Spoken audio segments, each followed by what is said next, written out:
Hello my dear champions, welcome back to our channel Diksha Karnataka. Today I'm here with another session, another chapter in your series Master Stroke. Today chapter of discussion going to be what? Application of derivative. Very straightforward, very to the point chapter. Okay, doesn't require too much complicated derivative understandings. The simple basic formulas can be used here to get how many marks? 8 marks in PU2 and 3 marks, a minimum of 3 questions in KCET. Okay, so as I mentioned, 8 marks will come for your PU2 as per the blueprint, and minimum of 3 questions can be expected in your KSET as well. Clear, sir? That is a lot of marks, right? 3 marks and 3 concepts are there. Let's try to learn each one of them with the basics formulas of derivatives of different functions. The concepts are very simple. Rate of change, or rate of change is there. Okay, then comes the question on increasing decreasing function and maxima minima. Very straightforward concepts and the questions of 3 categories. So today I'm going to discuss all the 3 alongside their respective problems also. So if you're ready for me to start the class, let me know that by giving me the like, okay, liking the session, and of course subscribing our channel if you are here for the first time, and join the WhatsApp community to get the note of this class and other sessions also, whatever is coming on our channel Diksha Karnataka. Okay, so let's start the session.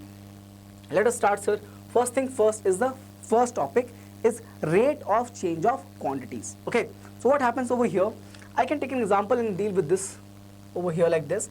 1 second, guys. So if I start, I'll talk about Abhyas a little bit later. Right now, let's talk about how this rate of change affects us. Okay, if I take a graph like this, if I take a curve like this, all right, sir, and this is what type of curve? This is a DT curve, distance time, displacement time curve. All right, sir, and there are 2 points taken on this over here like this. Point A and point B. Point A and point B. The coordinates we can find, this will be your coordinate x1, y1, this is x1 and this is y1, and for this point I can write this as x2 and y2. x2 and y2. Then if I ask you to find the slope of this chord, what is AB? AB is a chord basically. Correct me if I draw this complete this thing. Whether it comes a circle, whatever the curve it is, it looks like a chord. Okay, so for this line AB, if I write the slope of AB, how will I write this? Basically, I can write this as the slope of ABB y2 minus y1 upon x2 minus x1. And if you remember, this is called as delta y upon delta x, right? Change in y upon change in x is the slope basically for this given curve for this line AB. But when I do what? When I try to take this point B very close to the point A, means I'm moving this point B from here, here, here like this, and suddenly it comes to an instant where it is actually at the point A. Then the points, actually what happens? They are next to each other, something like this. On this curve, the point A and B are like this. Point A over here and point B is right next to each other. Then what it means is this distance x1 minus x2 is actually close to being 0. What it means? It means that when this delta x tends to 0, okay, then what happens is, then this slope, then this curve transform into a tangent actually. It becomes a tangent actually, and this tangent's slope is given by dy by dt. A very small value of what? Which is the change in y with small change in the, in this case, x not dt. Let me write this as x only. dy by dx. This is the slope of the, so in this case it has chord, but when you try to move B towards A, then what happens? This this whole thing becomes a tangent. This chord turns out to be a tangent, and you get the value of delta y, delta x transformed into dy by dx, and this, if you remember, is called as what? Derivative of the function y with respect to the variable x. Okay, so this represents the slope of the tangent at the point A. At the point A, if you put the values of the coordinates, if it is a function, then it comes out to be the value of the tangent or the slope at the point A. Okay, now let's get back to this. So same thing is written over here.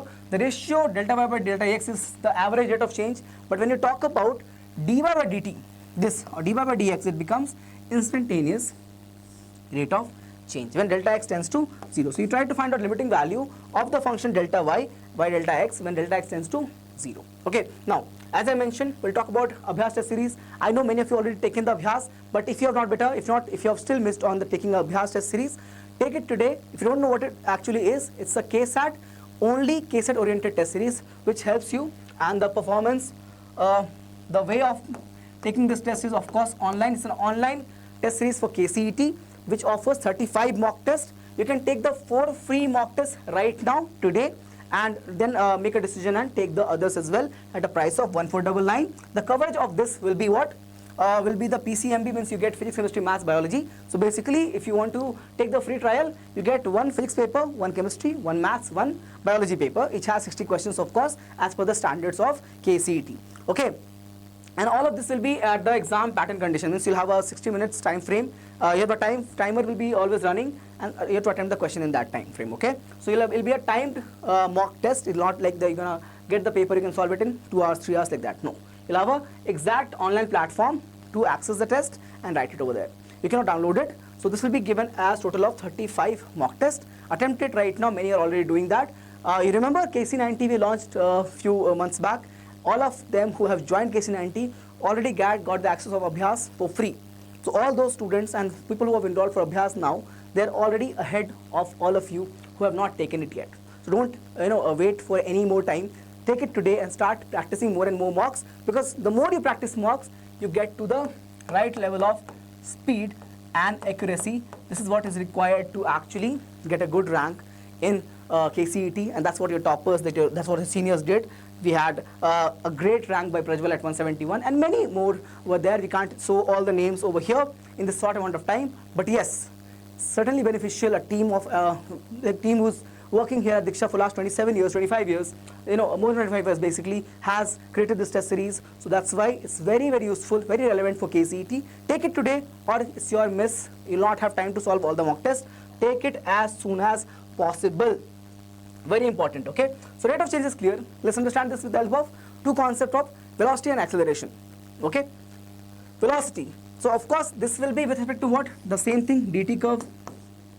dt curve, as I mentioned, the same result we have if I take these 2 points a, b, and find the slope delta y by delta x. This is called as v average.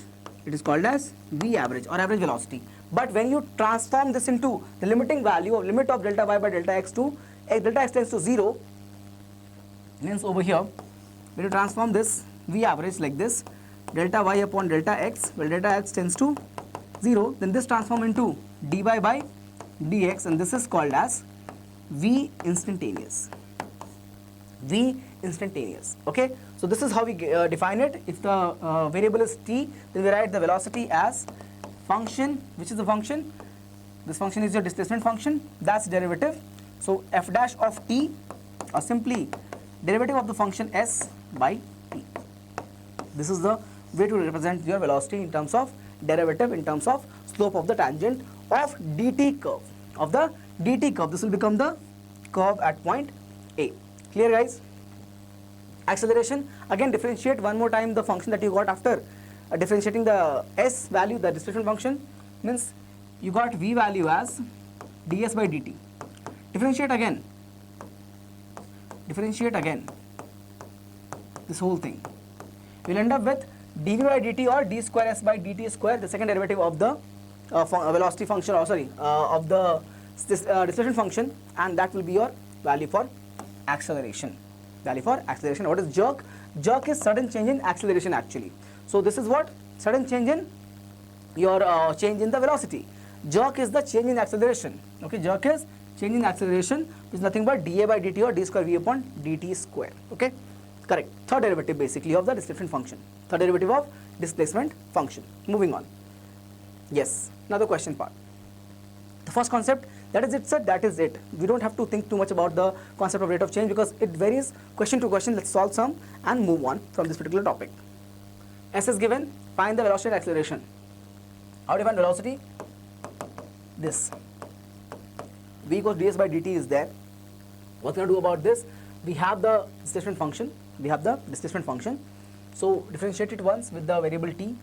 We end up with 4 into 3, so 12t square minus 4t, and we have plus 2. because for 2t will be 2 and for 7 it is going to be 0. We know the derivative that much, we know that much, okay, right now.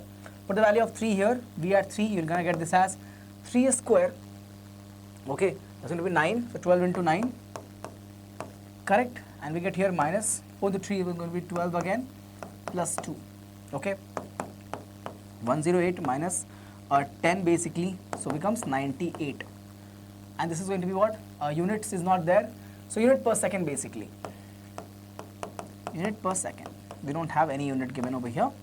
Check here, there is no unit given, there is no unit given over here as meter or centimeters. That's velocity function. What about acceleration, sir?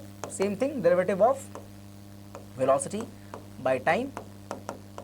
Check here, this is the velocity function now, 24t we get, 24t minus 4, 24 into 3, that's going to be 72 minus 4, right? Yeah, correct, 4 3 are 12 and yeah. So we'll have this value as 68 units per second square. This is your acceleration. Let me know your answers if it is different in the comment section. First one is dealt with. Next question. This is clear? Clear now? First one. Next one. The radius of circular blot of oil is increasing at a rate of 2 cm per minute. What is they've given? They've given dr by dt. Minute is there, no? Is 2 cm per minute. That's what they've given us. Clear? Find the rate of change of its area when its radius is given as 3. When you have the radius as 3, find the rate of change of its area. Okay.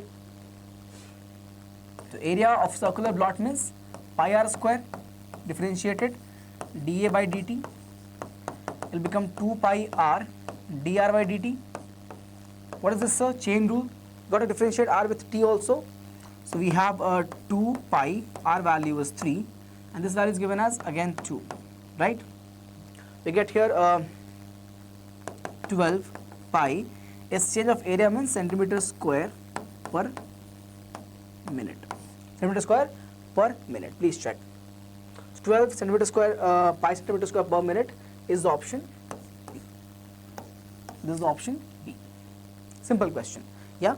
So the question variety can be on your sphere, cone, whatever it is. This volume formula you already know from grade 10. Apply that rule if it is the condition for chain rule. If not, they have given with the same variable r. Continue like that. It's going to be simple problem. Next, if each side of a length 3 cm equilateral triangle increases at the rate of, they have given us d change of, let's say side is A, dA by dt is given as root 2 centimeters per second. And they given the side length is 3. Okay, that means to find the rate of change of area. Area is given by root 3 by 4 a square. Differentiate now, same condition, dA by dt, you will have root 3 by 4 the constant as it is, 2a, is it over? No, got to apply the chain rule, so you will get here dA by dt. This will cancel this, you will have 2 here, root 3, a value is 3, so right here into 3 and we have divided by 2, this becomes what? Again root 2, check here, I am getting the answer as 3 root 6 by 2. This is change in area means centimeter square per second. 3 root 6 by 2. Answer is option D. 3 root 2 by 6.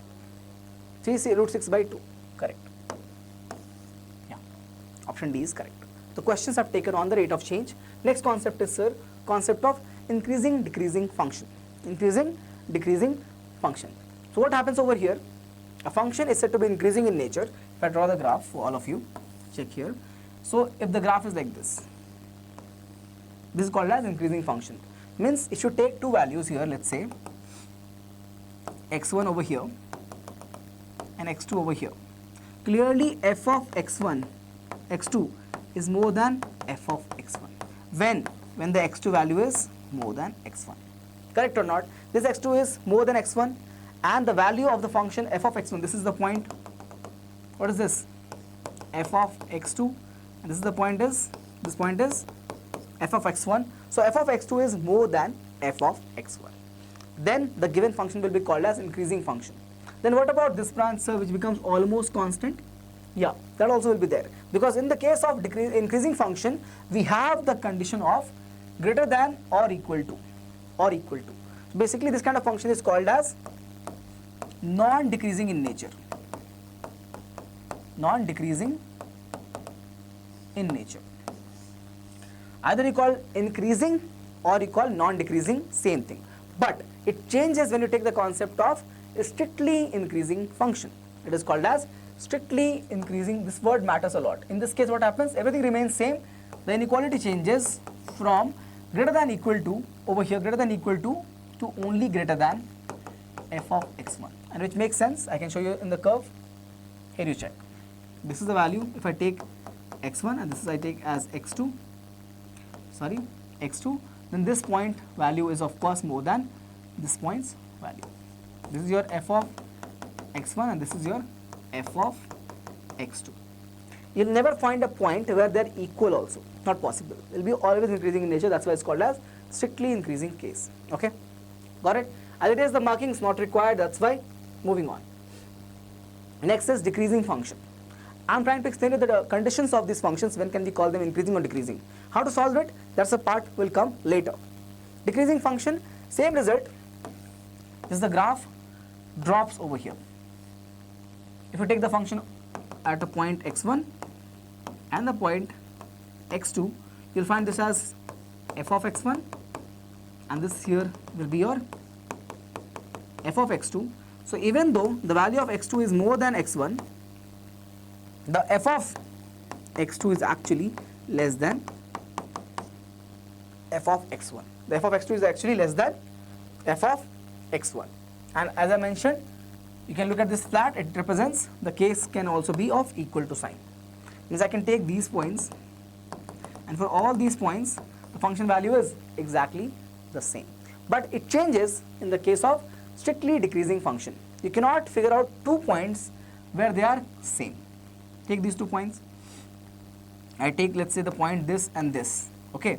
If I take this point as x1 and this point as x2. Okay. Clearly the value of f of x2 is less than f of x1. F of x2 is less than f of x1. This is more negative, right? This is less negative. Got it? Clear? So in this case, we don't have the condition for less than and equal to. We don't have less than, equal to, only less than is there. Only less than is there. Getting my point? Yes. Download the class notes, very important. I've kept this very, very concise and very relevant to your syllabus. Okay. So for both KCET and PU2, you can certainly learn and revise these concepts over here and move on to the problem solving.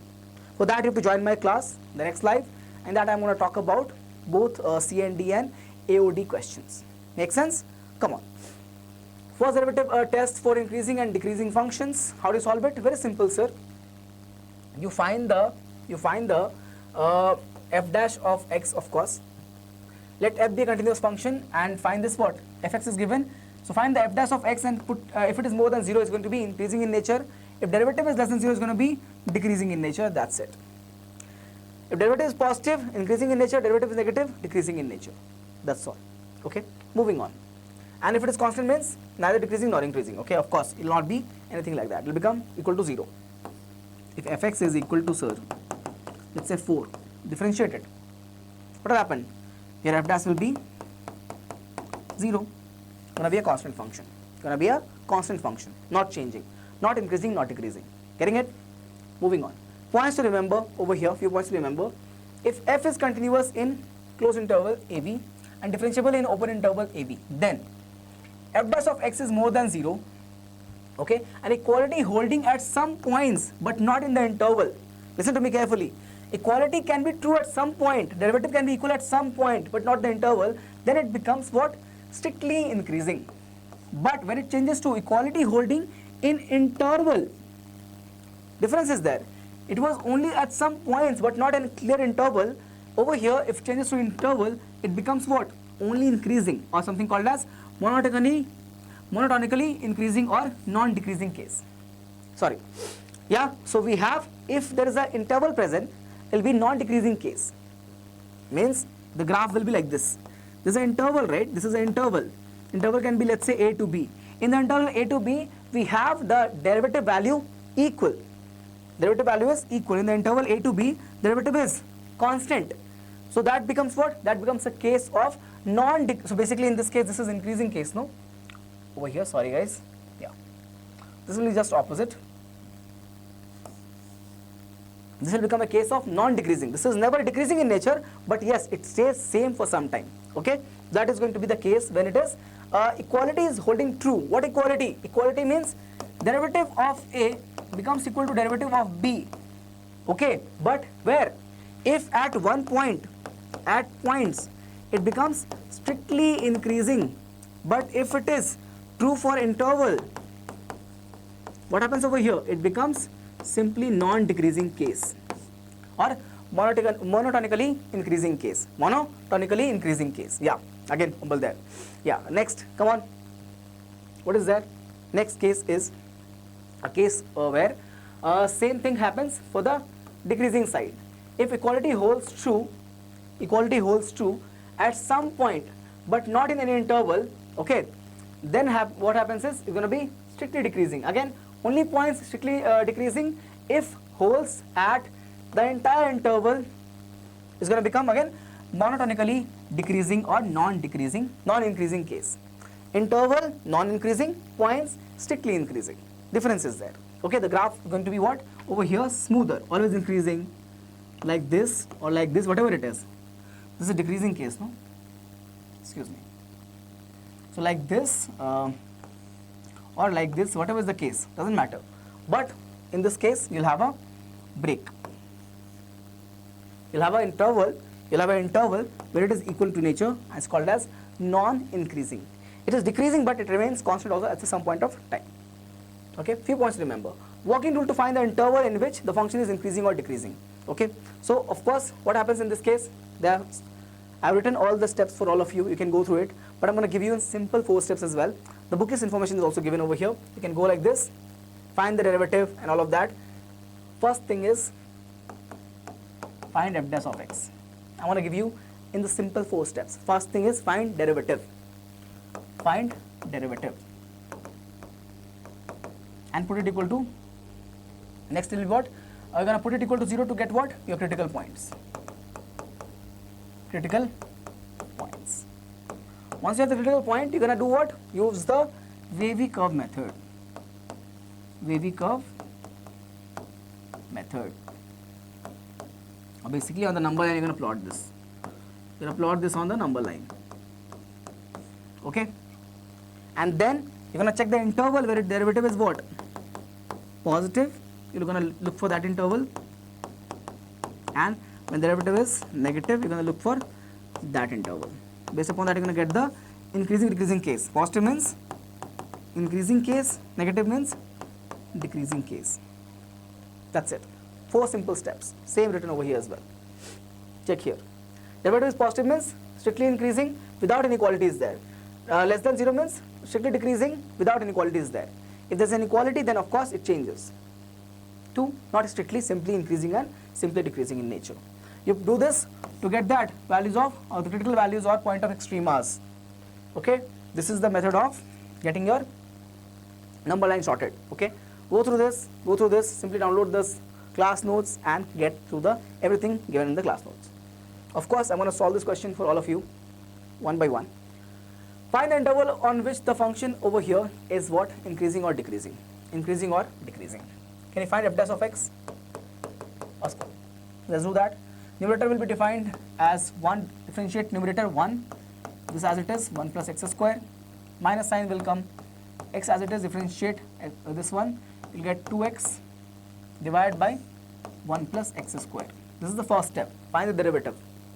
Let me simplify this to get the result. We have 1 plus x square minus 2x square by 1 plus x square.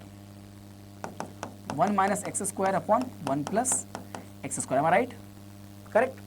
We have x as 1 plus x square, and x as it is 2x. Great. 2x square, it becomes x square minus 2x square is nothing but minus x square. Put it equal to 0. This is a non-zero value. I can move on this side, doesn't matter. Check here. I get 1 minus x square as 0. It means I have the value over here as simply x value as 1 and minus 1. X value as 1 and minus 1. So critical point have been found. Now the third step will be plotting the number line. Minus 1 here, plus 1 here.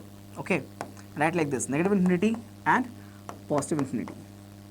Positive infinity. Okay, check. I can write this as x square minus 1 equal to 0. I get here x minus 1 and x plus 1, of course. Check here. I can start with plus sign, minus sign and plus sign. Okay, so any value between minus 1 and 1. What will happen to this? Excuse me. Yeah, no, 1 second. 1 second. Let's not go like this right now, because this is for the factorization part. But 1 second, guys. Yes, let me erase this one last step. 1 second. But if you check the factors over here, no, without this, you'll get the factors as negative. You'll have 1 minus x with 1 plus x. So x there is negative, so you're going to start here with a minus sign actually. My bad. So the minus sign. Because if you check carefully, the x coefficient over here is positive, here it is negative. The combination will be what? Negative. Start here, minus sign, plus sign and minus sign. So between the value minus 1 to 1, you put any value, put 0, put minus 0.5. All these values will give me the derivative as, derivative value is coming as what? Derivative value is coming as 1 minus x square. 1 minus x square. So any value between minus 1 and 1 will keep what? My derivative as positive. So f dash of x will be more than 0, where? Between minus 1 and 1. Okay, and f dash of x will be less than 0, from where to where? Negative infinity to minus 1, here open, here closed, union 1 to infinity. Check carefully. Put a value after this, 2 will come, put here 2. 1 minus 2 square, how much is that? Minus 5, okay, minus 3. Put here, minus 2 you can put, which is below minus 1. It becomes again plus 4, so 1 minus 4 will be how much? Value is again minus 3, which is going to be negative in nature. So whether you take x value between minus infinity to minus 1 or 1 to infinity, the derivative is coming as less than 0. So this first case represents your case of increasing function. This is your part A, and this represents the case of decreasing function. This is for decreasing function. This is for increasing function. Is it clear? Sorry, I use that technique to, the equal to 0 part comes to get the factors. But if you check the derivative nature, it works this way. Minus plus minus. Why minus? Because the coefficient of x is negative here, and this is positive. If you take minus sign common over here, it becomes overall negative only. Right? So you have to start from minus sign on the right hand side, and sign alternates because of the powers of the factor. Power is always odd. Check here, 1 and 1. Power of the two factors are odd. Okay? Sign changes, minus to plus and plus to minus.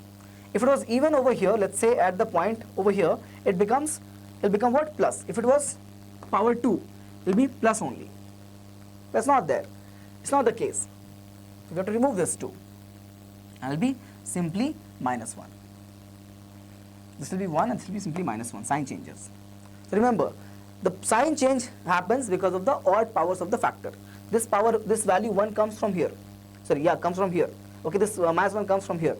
So if I talk about this point 1, I have to check the power of the factor where it is coming from.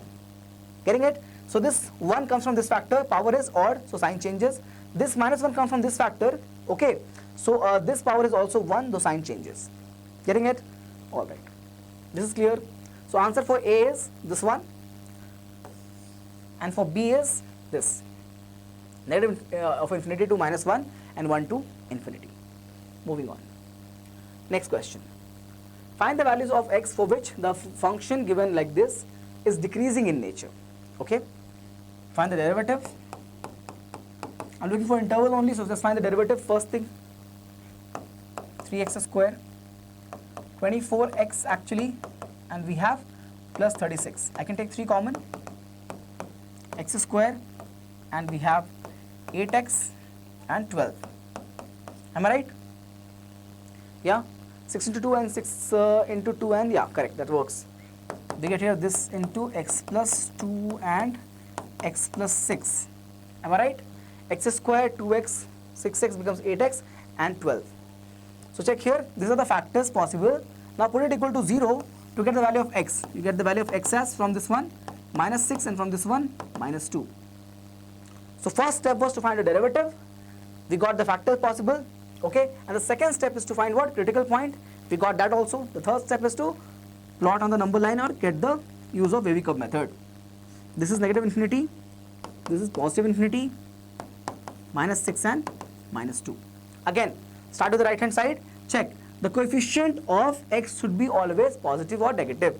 So whatever it is, positive in this case, it means we'll start from the plus sign. If it is negative, we'll start from the minus sign. Clear? Okay.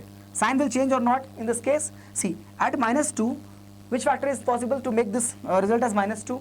This factor is possible. What is the power of the factor? 1, which is odd, so sign changes. Minus 6, sign change. Check here. Comes from here, x plus 6. Again, odd power, sign changes. What are you looking for? Decreasing always. Looking for decreasing case. Okay, which is that going to be? This particular case. So f dash of x, the derivative, is less than 0. Where? In minus 6 to minus 2. Minus 6 to minus 2. It means the function fx is decreasing in the interval minus 6 to minus 2, which is the answer as option B. Option B. Check here. Option B is the right choice.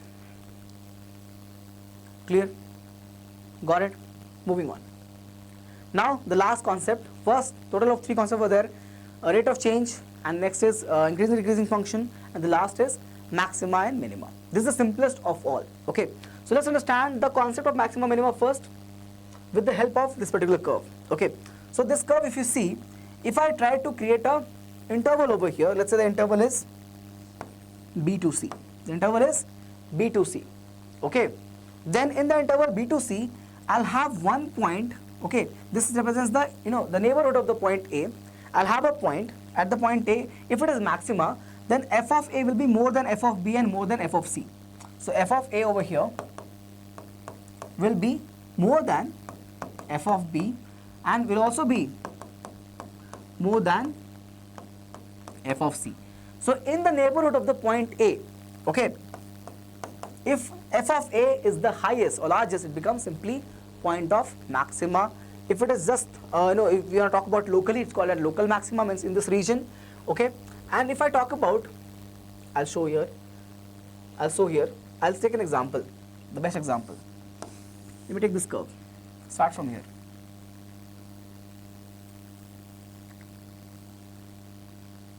Check here, as you can see clearly, if I take this to be interval, let's say point A and the interval B, point A, B as the interval. I'll take these points also. Let's say this is point P, point Q, point R, point S, and the point T. So I have taken total of 5 points between the point or in the interval AB. Clearly, check here in the neighborhood of the point P, this is the largest. This is the largest. So this is going to be the point of maxima. Same way, this will be what? Point of minima. This will be what? Point of maxima. Okay. And this will be what? Point of minima again. Minima, maxima. Minima and maxima. Okay. One thing to notice over here is at all these points, check here, whether the point is like this or like this. At all these points, the tangent is always 0. Means we are making what? Derivative is 0 at these points. Derivative is 0 at this point. Because they are parallel to x-axis. Angle is 0 degrees. Tan theta is 0. The tangent is always parallel to the x-axis. Derivative is 0 over there. That is one understanding. Now, all these points are called as local maxima. This means point P, R, T. Point P, R, T.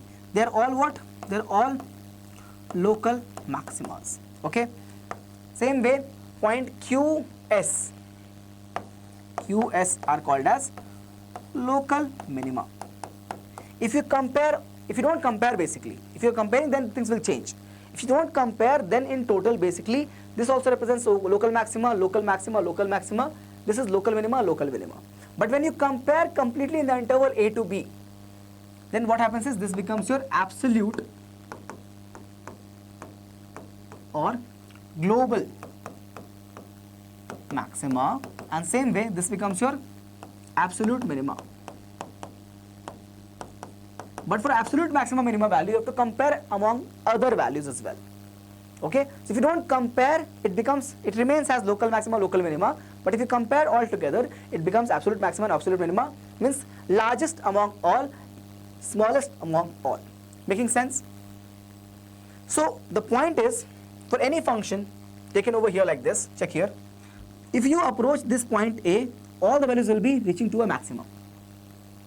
Means, check here, let's say this is the function, this is the point A, this is the point A on the curve. Okay, then all the points which is before this point A, look at the tangents. Look at all these tangents. There are 3 tangents I've drawn. All these tangents have what angle? Acute angles. Okay, so basically I've drawn three lines over here. One line is like this, next line goes like this. Okay, and we had one more, or very close to being, you know, perfect. Yeah, this one. Total of 3 lines are there. And check the angles of all the 3 lines with the horizontal. They are all acute angles. They are all acute angles. It means that slope, which is nothing but tan theta, will be positive. Will be positive. It means the slope or the derivative is positive over here. On this side, the slope, which represents what? I explained to you, slope was what? dy by dx is positive on this side. This is positive on this side. And if you go towards the right hand side, let's say like this, okay, like this, or any point you take, for all these lines, the slope is what? The angle is obtuse. The angle is obtuse. Angle is obtuse. Obtuse means this is more than 90 degrees. Hence, they are all the slope, which means dy by dx is what? Negative in nature. So, whenever the slope changes from plus to minus, when the slope changes from plus to minus, plus to minus, plus to minus, these are called as point of maxima. When the slope near that point, in that neighborhood, changes from plus to minus, is called as point of local maxima. Whereas, when the slope changes from where to where, check here, this will give me what? Obtuse, and this will give me acute. If you are not sure, draw a line like this and check the angle over here. This is obtuse. And draw a line like this and check an angle over here. There will be acute. Okay, so slope is minus to plus. Slope is minus to plus. Excuse me, minus to plus. Whenever the slope changes from negative to positive, these are called as local minima. So basic understanding is what? Basic understanding is what? If the slope changes from where to where? Minus to plus, this is called as local minima. And if it is local maxima, the slope will change from actually plus to minus, plus to minus, and this is what I wrote over here is called as first derivative test to identify the local maxima or local minima. This is called as first derivative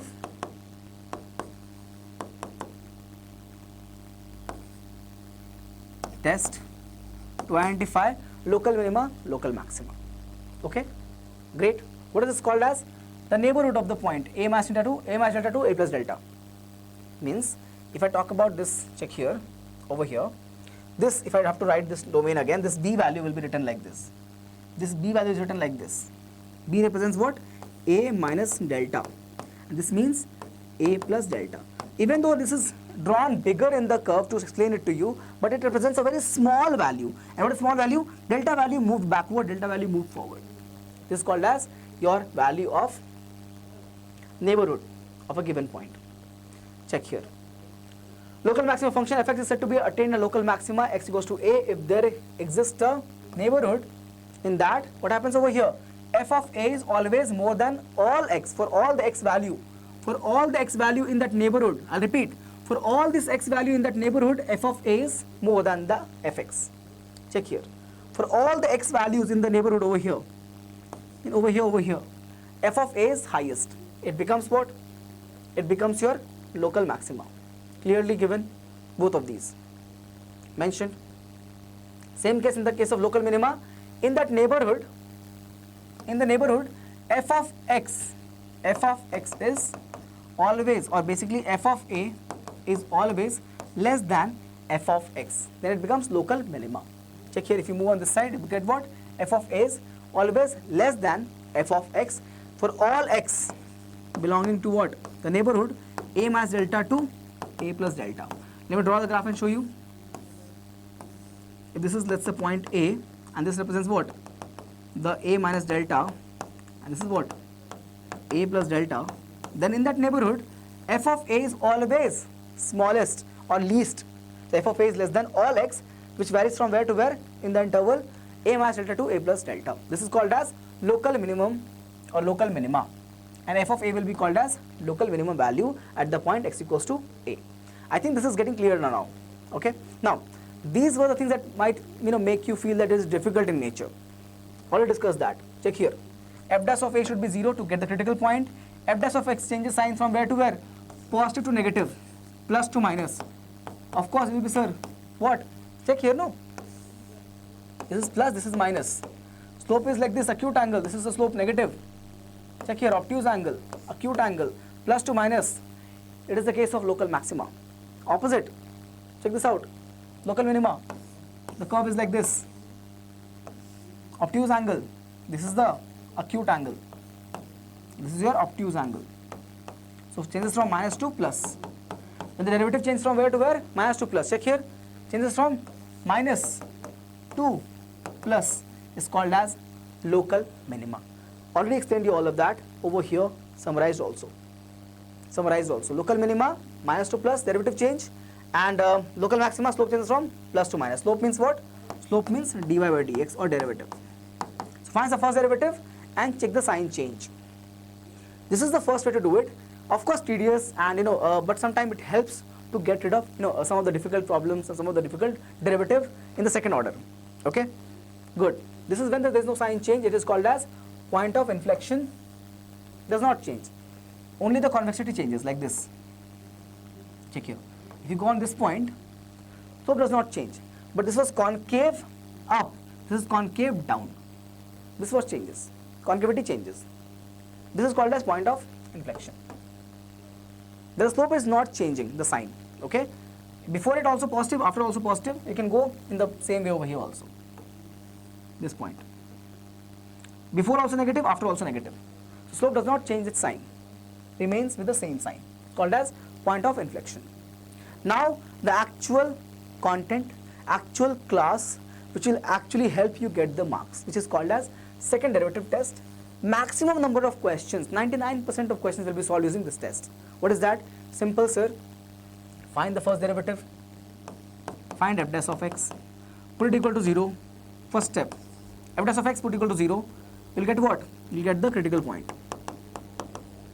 You'll get the critical points. Sometimes it's called as, sometimes this is also called as stationary points. Also called as stationary points. Or point of extremas, whatever it is. Okay. Next step will be to do what? Find the second derivative. Find the second derivative.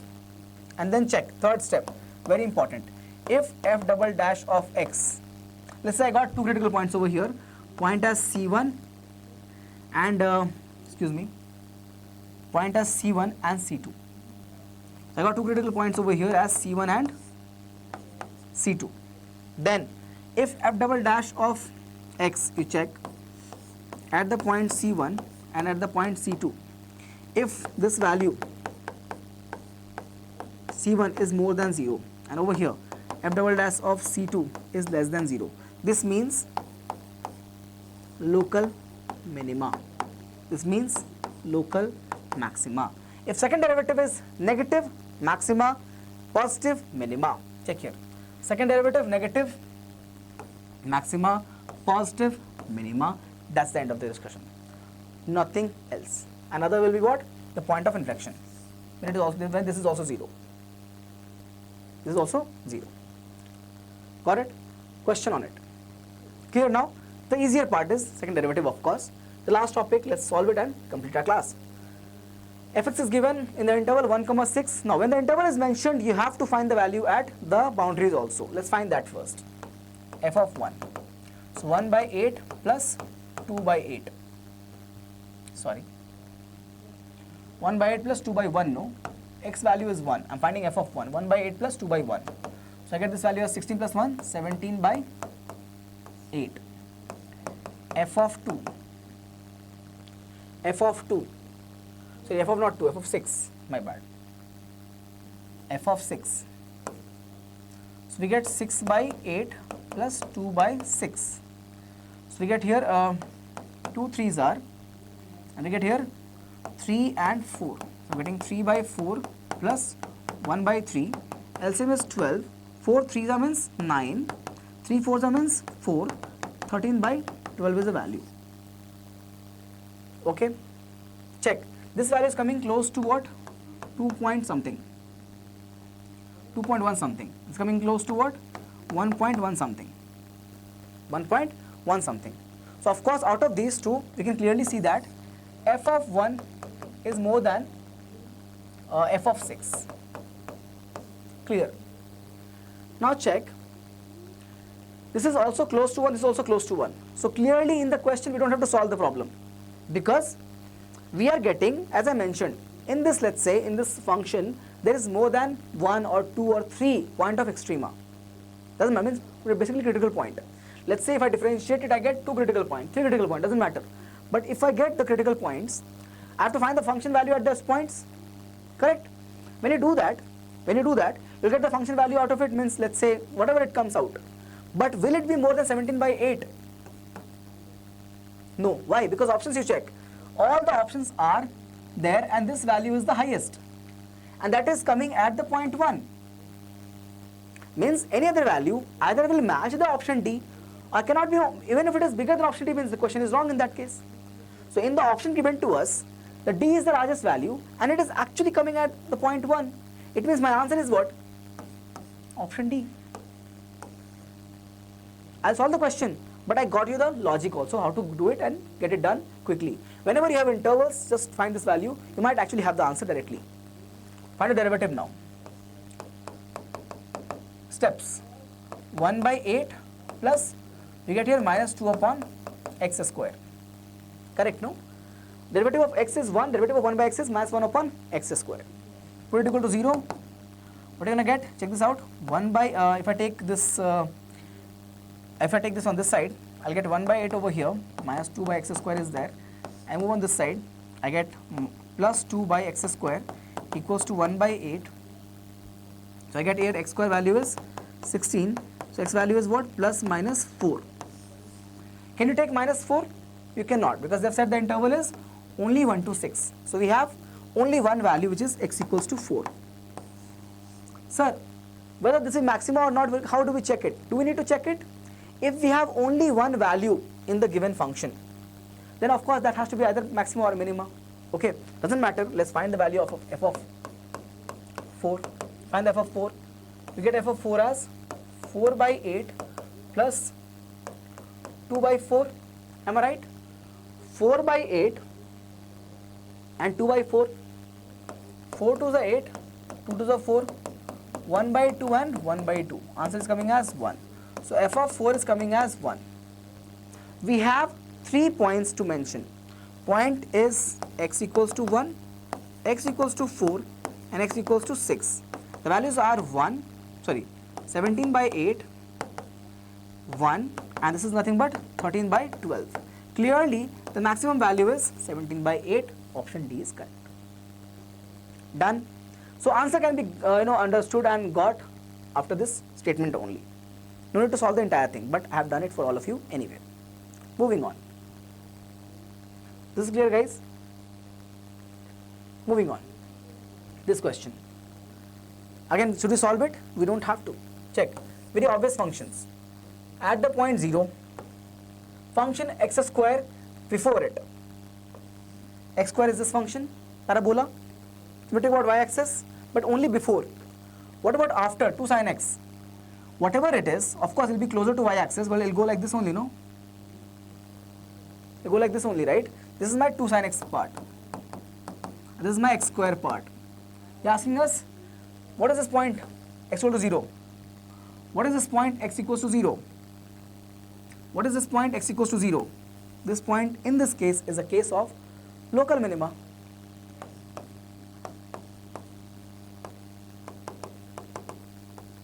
Local minima. Option is A. This curve you check, no? Does this curve look like to you as maxima? No. Is it discontinuous? No. Is it minima? Yes. This is a minima. This is a minima. Whether it is not an absolute minima or not, that is not our point, because we are looking for only the local understanding. That's the local minima. Option A is the right choice. Option A is the right choice. Got it? Yes. I think this completes our session today in AOD. So I've covered all the three concepts of rate of change of quantities and your increasing decreasing function and maxima minima of any given function. Okay, local maxima, local minima, absolute maxima, absolute minima also have given. Go watch this session again if you did not understand. I have tried my best to cover up everything and given you questions on each topic as well. To solve more questions on it, simply join my live. The next live will be on very soon, will be on CND and AOD, both the calculus part of derivative side and basically the differential calculus, and we'll solve the questions over there, the PYQs and the important questions, and then we can say that the complete preparation of differential calculus side is over. Okay, so that is it in this particular class. I'll see you in the next class. Till then, take care.